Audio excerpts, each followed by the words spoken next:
Hi, guys. Welcome to the Art of Healing podcast. I'm your host, Pearls. And I'm Paris. And today we're going to be talking about why you feel like you're doing all the right things, but feel like you're getting nowhere. But before we get into that, let's round it off with some deep breathing because this is all about nervous system regulation after all. So if you're sitting, standing, get somewhere comfortable. Of course, if you're driving or anything like that, don't close your eyes. But let's just slow it down. Take some deep breaths in through the nose with us. Inhale and exhale through the mouth. We're going to do two more. Inhale. And on the exhale, release all tension. Just calming the body and the mind. Inhale. Let go of everything that doesn't serve you. All right, nice. So let's get into it. Today we've got quite a big topic to discuss. It's something that comes up quite a bit in our own life or has done in the past. So you could say we have some experience in this sector. I'd say we've got the degree, we've got the masters, we're PhDs, we've got the doctorate, we've got the lot. Now we're out doing lectures. Yeah. So it's an interesting topic because I think it's something that is quite prevalent in society. I think we're attuned to try and do all of the things. When we have a problem, it's like, cool, let me get all the tools, let me get all the practices, let me do all the methods, let me find all the ways. And you put them all together and try and do it all. But when it comes to healing especially, that doesn't actually work out, does it? No. Which we found the hard way. You cannot rush your way to healing. You cannot stress yourself out on the journey because that's just going to send you back. Which isn't fair because it's something in our group, it comes up quite consistently. In fact, people are always saying to us like, oh, I'm feeling bad for not doing X, or I wish I should keep up with this, or like, what else should I be doing? And most of the time our answer is do less. Don't be doing that thing that you're doing. You're doing enough already. If not, you're doing too much. So going back to, I guess, the start of our joint healing journey, where we came together and we, went on this thing called life as it is together. I think something that I brought to the table was a lot of these practices that I was using, I guess, partly to heal, but also just, I guess, for productivity, just in general, because you got to have the best morning routine. You got to set off the day right. You got to get your workout in. And, it was great if that was all that you wanted to do. I think, how long were we spending a day doing that in the morning? We were spending probably about 3, maybe 3.5 hours every morning. So Insanity. Our morning routine looked like waking up, having a cold shower, doing a meditation, doing affirmations, journaling, doing yoga, breath work. What else did we do? Breakfast. We also did a proper workout on top of the yoga. That was like an hour long, by the way. Yeah, it was like intense cardio. I can say with my whole chest, I hate burpees. Was there anything else in it? I think there probably was, yes. But if you add all that together, 3.5 hours was our morning routine. This was before getting into work. Yeah, this is before we opened a book to start doing anything. I think maybe reading was in there as well. Yes, reading was. That was it. That was it. Yeah. So we also read. Now, for context, Paris already did a lot of these things. He's a morning routine master. I, however, have always done my mornings. Wake up when I wake up. Roll to work when I roll to work. I've been lucky enough to have jobs where they're not too crazy about what time you get in. As long as the work's done, it's cool. So wake up when you wake up. Roll on to work when you roll on to work. Don't think I've ever intentionally woken up at 7 o'clock. I think there was maybe only one time where I had to go to a training session, but I have never set my alarm for 7 o'clock in the morning to wake up because that was the time we were getting up. It was ridiculous. Yeah. That was way too early for me. I'm like a 9, 10 o'clock girl. Which was a compromise, by the way, because I was usually getting up at 5 a.m. So the concept of getting up at 7 was very late for me. And also I couldn't understand how it was very hard for her. I was kind of like, is this not the time normal people get up? Because if you work at 8, 9 o'clock, what do you do? Well, it turns out I found out what they do because that's what Pels used to do. And it used to it just baffled me, to be honest. Because I would wake up and I would struggle to get up at 7, which was a really big deal for me, to be fair. Getting up at 7. It was. And I would obviously probably be trailing behind you by about 5-10 minutes. And obviously some of the things we were doing were joint, like the breathwork, etc. Yes. So I was a little late to class. But now that we look back on it, that was probably the worst thing that I could have been doing, because what we were finding at the time, because even our breakfast, for example, our breakfast was like, we thought, oh, we're having the nicest, bestest breakfast. This is so healthy. Look at us go, do do do do, and and it was not like it was a great snack, you know. Yeah.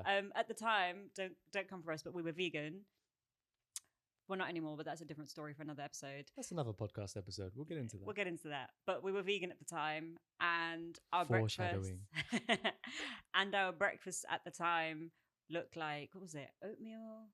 We'd have a mixture between like granola and like smoothie bowls. Smoothie bowls, yes, that's the one I remember. Blended, dollop of peanut butter or porridge. Yeah, it was like, I remember, it was the porridge and the fruit bowls, smoothie bowls that I remember the most. Yeah. Because I don't think I was too crazy about like the fruit bowls. So I remember I used to have fruit bowls with the like, a little bit of muesli on top, and it was just mainly fruit. So yeah, we had that was our breakfast. So it's obviously like, you look at it now and you think, actually, that's probably like, okay, it's natural sugar, but like, there's not much protein in there. Not, if anything. So we're doing this really long morning routine at like 7 o'clock in the morning, having breakfast at like 10:30 after it all, and then I'd get to like maybe 1 o'clock on cue, about 1 o'clock. Well, 1 o'clock-ish, I'd get really tired. I would have an absolute slump, and then I'd always have to nap in the afternoon. And obviously I've got Paris going at 100 miles per hour, steaming through all the work, and I'm just like asleep on the sofa, wondering like what's going on with my girlfriend, thinking, oh my god, like we need to sort this out, we need to get her healed, like whatever's going on, which, you know, there was something going on, but what was going on wasn't what we thought it was. And it was only once we learned about nervous system regulation did we realize that actually the stuff that we're doing is further causing the dysregulation. So at the time, we were like super deep into our healing journey. We were doing like really deep trauma work quite on a regular basis. So we were working fortnightly, like, plus stuff during the day, week anyway. And we were working, we were building a business at the time. We were doing all this work on top, and we had this like crazy morning routine, and it was a lot. Like, I was tired all the time. There was not really any downtime or any rest time, but we didn't think we needed it, because we thought, well, all the things we're doing are healing things, so we should feel rested, we should feel great, we should feel fabulous. But that was just not the case. And this is the proverbial hamster wheel, isn't it? You get onto the healing journey, and you want to get healed as quickly as possible, because you know that by getting healed, that's when all the good stuff happens. That's when you get what you want. That's when you can overcome all the obstacles that are in the way of your dreams, and you're going to feel better as well, of course. So do everything. I can do it as quickly as possible. The quicker I do it, the quicker the pain goes, right? But that isn't how your nervous system thinks or acts or feels. And I think we talked about it in the last episode, is that, you know, actually rushing to the nervous system is 1, lack, but also 2, danger. Because your nervous system only rushes when it's under threat.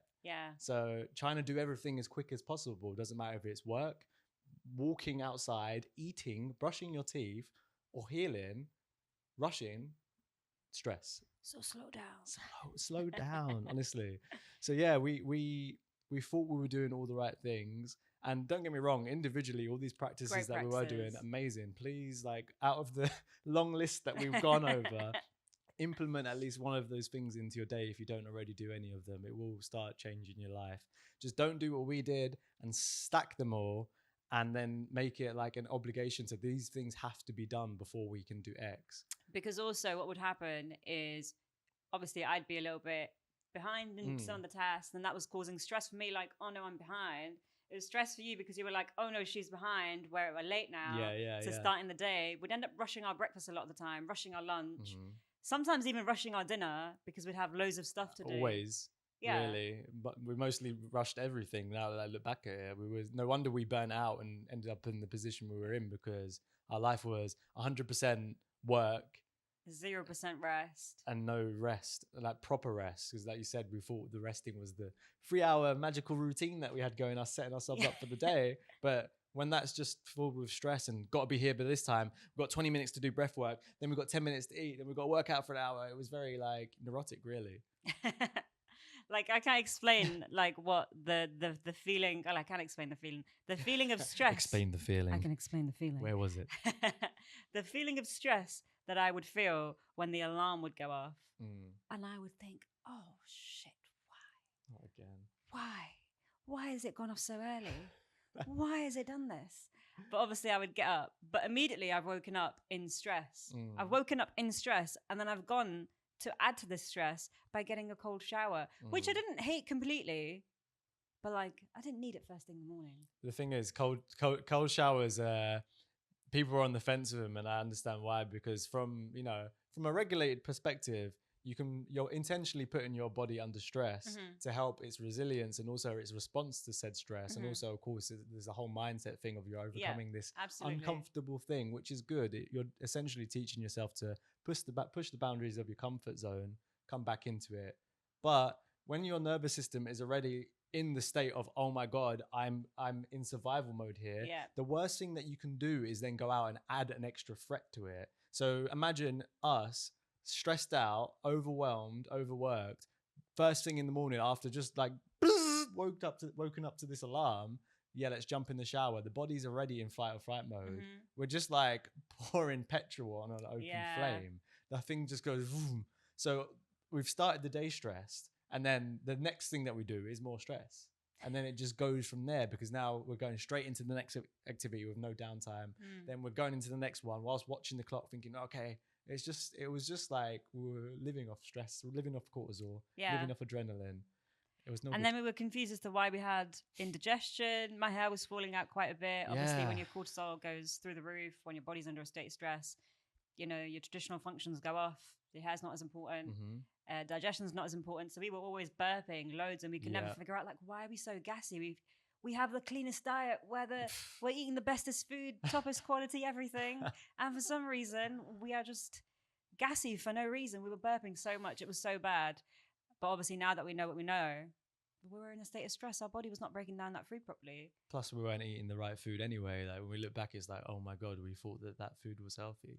Those meals were not so the one. Bad. So bad.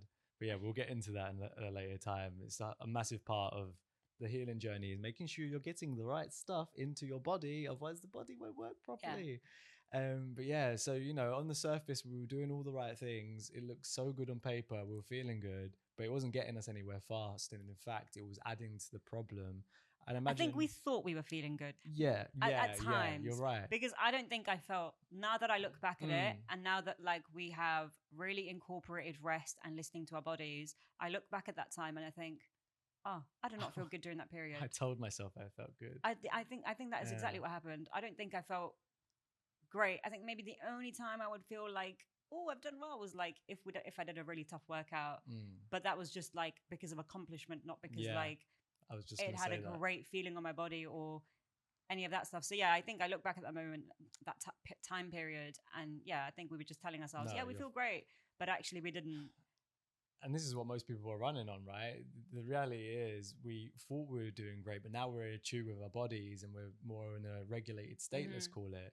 We know what feeling good actually feels like in the body. It doesn't feel like stress. It feels like calm. That's the difference, right? But most of us, we're, due to society, we're addicted to stress because stress is what we function off of. Yeah. We don't know what being in the parasympathetic, being in rest and digest actually feels like. Because when we do get the chance to do it, we're doing things like drinking too much, having too much caffeine, taking drugs, aimlessly watching TV just to distract ourselves. This isn't resting. We think that it is. We think that that's the downtime on the weekend, but it's not. So yeah, we were feeling good. We hit the nail on the head. What we were feeling good from was getting the rush of adrenaline, first and foremost, first thing in the morning. And every time something stressed us even more, the body's getting more fuel for that drug that is pumping out to keep us going. But then also we were getting dopamine because we were completing tasks and we were doing it very efficiently, very well. In our minds, we're like, this stuff is good for us. So the brain thinks we're being rewarded. So I'll give you some dopamine because you want to reinforce the behavior. Plus what we're actually getting is the cortisol and the adrenaline. Yeah, absolutely. So the feel good is that. But this is how most people were living. They're feeling good, but that feeling is drug induced almost. Yeah. Do you know what I mean? It's crazy. And I think if I look back to that period, I feel like for how much I worked out, I didn't really lose any weight, or I didn't really. This has happened to me before as well, but in that period, it just kind of shows you. Obviously, when your cortisol is high, you struggle to lose weight around your midsection, and I feel like the rest of my body was really toned. My stomach was not, and it didn't matter how many sit-ups, how long did we do 8-minute abs for? Yeah, we did 8-minute abs for so long. Oh, we did 8-minute abs too. Shout out at 8-minute abs if you know about 8-minute abs. We did 8-minute abs for so long. And I did not get any abs. It's true. I just could not lose that weight around my belly. But now I know it was because I wasn't eating the right food, 1. 2, my body was running on stress. And when your cortisol is high, you're not going to lose that belly weight. And I think this is a very strong point for a lot of females. It happens to men too, but specifically females as well, is this whole to lose weight, let me work out more, let me exercise more. But in fact, the reason that you're losing weight isn't because you're not exercising right, or you're not losing weight, sorry. It's not because you're exercising not enough or not eating the right things. It's because you're stressed. Yeah, absolutely. Right. Sorry. No, I'm saying you're saying that happened to you. Yeah, because this came up in our community this week. But years ago, I used to go to the gym every single day for about 3 hours, maybe. I would do all the classes. I'd swim, or as much as I could swim, because I can't really swim very well. Not yet. Not yet. I'd swim. I was there 3 hours for about 5 days every single week. And for 6 months, I did not lose 1 pound of weight. I did not lose 1 single pound of weight. I was eating clean the entire time. I didn't eat any junk, no rubbish food. I worked. I went to the gym. I walked to the gym, walked back. It was like 20 minutes from where I lived. And I went religiously every single day. And I did not lose a single pound of weight. But as soon as I stopped going to the gym, I switched to something that was a bit low impact, started doing aerial hoop. And I must have lost like half a stone within like a really short period of time. Bearing in mind, when I say short period of time, I mean literally weeks. Whereas like I'd been going to the gym, doing all this cardio, which was obviously stressing my body out, creating stress in my brain because like, why am I not losing more weight? And then just change to something that was a bit more fun, a bit more low impact, and voila, here we go. Magic. Counterintuitive. Do less to do more. Yeah. That's not what we're told. No, you think that actually I need to get to this goal as quickly as possible so I can start focusing my energy and be productive in other areas. But actually, again, that's just, you're operating from stress, you're operating from lack. And no good. Yeah. And there's obviously 2 examples. When it comes to working out, counterproductive. When it comes to healing, counterproductive. We could literally go in every area of life and say, yo, if you're going to rush, you think it's the right thing to do, but it's not. If you try to work too much, what happens? You burn out. And then what happens? Then the recovery after burnout is longer than the time that you would have spent just slowing down. Yeah. So what was the point? And it's a lot harder, as we know, to come out of burnout. It's horrible. It's not a good place to be in. You're chronically fatigued, even though you're sleeping. Yeah. And you're just in this cycle of I don't have the will to be able to do what I want to do, even though I want to do it. Then all the emotions come with that, the guilt, the shame, the feeling bad and sorry for yourself. Like, why can't I sort this out? I know what I should do. What's my body? Why won't you do what I'm telling you to do? And it just becomes this vicious cycle. And then as soon as you do feel a bit better again, what do? You start rushing again because, I've got some energy back. I'm feeling all right again. Yes, it's Monday. I've rested over the weekend. Boom, let me go into it. And then 2 weeks later, boom, the same thing happens again because it's unsustainable living. And you're just causing stress, you're just causing the problem to exacerbate. And this is the thing, like our routine for someone that isn't dealing with the emotional side of things, our routine would have led to what it led to anyway. But like you mentioned, like we were, deep into the trauma work. We were talking about a lot of things. We were holding a lot of space for each other, really like uncovering and having loads of breakthroughs of all this stuff from our childhood, our life in general that we hadn't even realized. Yeah. So we had all this emotional baggage that was coming up too. Plus we're just adding more stress. So we've got that stress of the day to day, plus the emotional stuff. Plus, like, I guess the stress of like trying to build a business as well. It was just our lifestyle. Plus, at this point, we hadn't figured out that you need to feel it to heal it. So we were just talking, thinking we're doing bits. Yeah, we're healing, man. Let's talk about it all day. This is us. It's part of the parcel for sure. But this is why talk therapy alone doesn't work for most people. Yeah. Because you do have to feel it to heal it. I know it sounds scary. I know we don't have to do, it feels like you don't want to revisit it, but honestly, feel it to heal it is the mantra. You do. That was the tough lesson that we learned. And it's like, okay, emotions play a big part in this too. because trauma is what? It's psychological and it's emotional or physiological even. Yeah. So I guess the message is really, I feel like we say it every episode, so you should know what it is, but it's because it's so relevant, and it's slow down. Stop trying to do everything at once. Yeah. Right? Yeah. What were you going to say? I was going to say, well, I know you're probably thinking, yeah, you've told us all the warning signs. What should I do if I want to know if I'm doing too much or too little or what the situation is? So next time, if you're trying to figure out what it is that you should be doing, or if you feel like, I don't know if I'm doing enough or if I'm doing too much, take a second, find somewhere to sit down that's comfortable, close down your eyes, take a couple of deep breaths, and ask yourself, what is it that I really need in this moment? And I find that whenever I do this, whenever we do this, whenever we told other people to do this, this works phenomenally, because at the deep down, you know what your body needs. It's just about tuning into it. So take a second, ask yourself, what do I need in this moment? And you'll have the answer. And this is something that we've really started to lean into this past year and a half, which is asking ourselves, what do we desire? What do we need? What do I want to do in this moment? As opposed to what do I feel like I should do? Or what do I feel like I have to do? Got to do. Got to do. We've tried to remove these words from our vocabulary and actually ask ourselves, what do I feel like doing?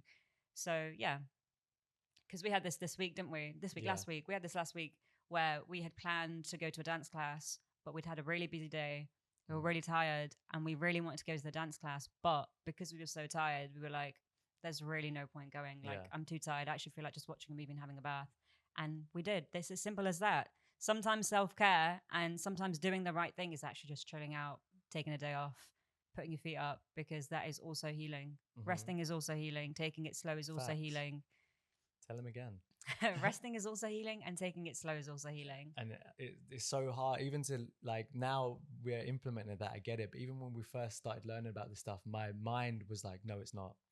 No, it isn't. I need to be doing something. And then there's still times now where we're resting, not actually doing anything. And my mind still goes to that place of be productive.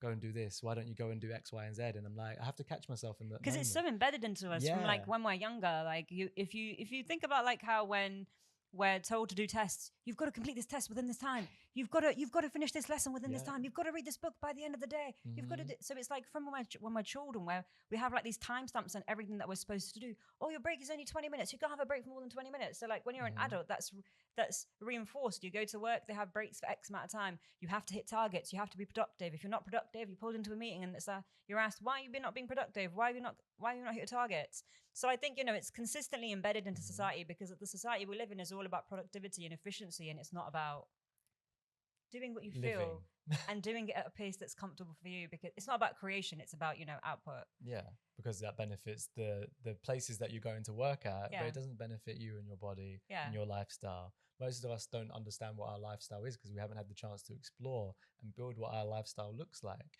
And put it this way, when it comes to healing, and this goes again for everything, if I was going to explain a topic to you, would you like me to explain it to you the most complex way or the simplest way? Both lead to the same answer of understanding for you. Simplest way. The simplest, of course. So when it comes to healing, are you going to take the complex way or do you want to take the simple way?